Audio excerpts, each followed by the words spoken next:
Here you have active job seekers. You have the public job market, which is a posting on the job board, and the hidden job market. So a lot of recruiters focus on finding active job seekers who fit that job description that really isn't a very good job description. It's the first part. I said it's a great candidate. They're trying to fit a person to a job. Okay, here's my job. Do I have a person that fits? I basically say, no, you got to enter the back door. You got to fit the person to the job, not job to the, you got to, excuse me, I'm going to say this backwards. You've got to fit the right person to the right job, but they're using a bad job description. So the focus is in most recruiting systems, and most candidates fall into this same trap. They're trying to fit a person to the job. So if you're not a good fit, they won't find you. Look at your resume or profile, not a fit, won't find you. They weed you out if you're not a perfect fit, because these recruiters don't know the job. All they have to do, remember, you're dealing with a recruiter, not the hiring manager. The recruiter is the go-between. Between you and there's the wall. And few recruiters understand the job. All they can do, they don't have a big decision. Find me candidates who meet exactly this requirement. The result is hiring people who aren't very satisfied because it was a random choice. So what I do is I say to candidates, and unfortunately I don't have a good graphic for this, at least I couldn't find it. You've got to enter through the back door. I wrote an article called Hack a Job, 15 Ways to Hack a Job. You got to find that article. It's on LinkedIn. If you do profile Lou Adler, 15 Ways to Hack a Job, you'll find it. The idea is you have to enter in the hidden job market.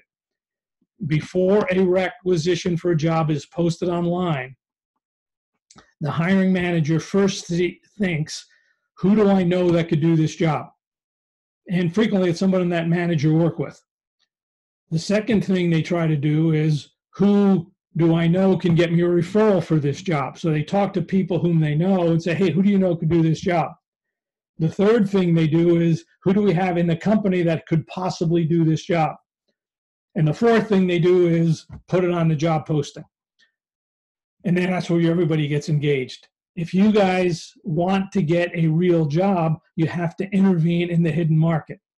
So what I do is, if I was looking for a job for an engineer and I didn't have a lot of background, but I see a company that looks like, this company looks pretty good, I might also look at the company, what other jobs the company is opening up. And they might have sales jobs, marketing jobs, engineering jobs. So you do a little research. I would narrow the focus to 5 or 10 companies that look like they're doing work you want to do. And then you say, okay, who can I find? So let's assume you're trying to, an entry-level person in engineering, you might want to talk to let's assume it's mechanical engineering or software engineering.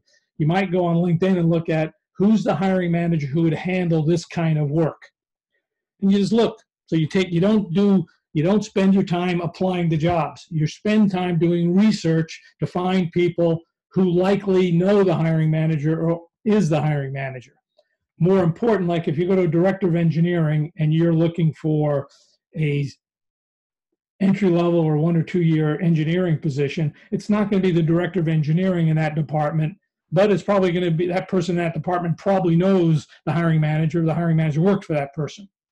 So what you're going to do is find that person, send a message to that person and say, hey, I did a project like, I've just done research in your company and it looks like you're doing A, B, and C. Well, as an undergrad and in an intern job, I did this kind of work. And you just put a link or a picture or you send a PDF of the work you've done. And then all of a sudden you're going to a different, this sounds kind of interesting.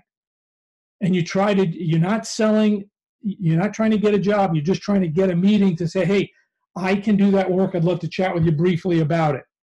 Now, obviously the intent is to get a job to do it.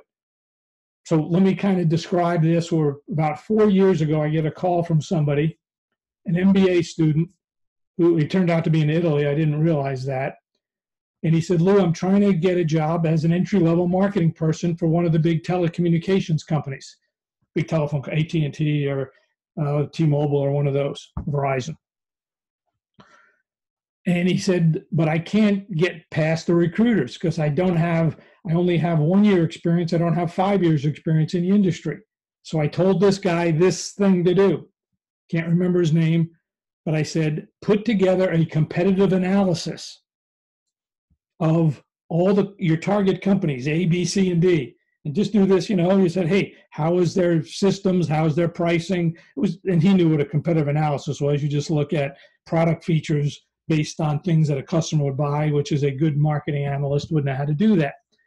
And I said, then do a little quick executive summary of what you found and send it to the vice president of marketing for each of those companies. And this is a big executive making $1 million a year, looking, US, looking for someone. This guy wants just a marketing analyst job.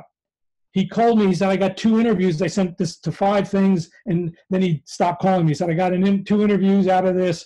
And I assume he got a job because he stopped calling me. But it was the idea of use the back door in any way to get a job. I've told other people there's people who are older who can't get work. I said, well, you gotta kind of prove yourself if you're in a different industry.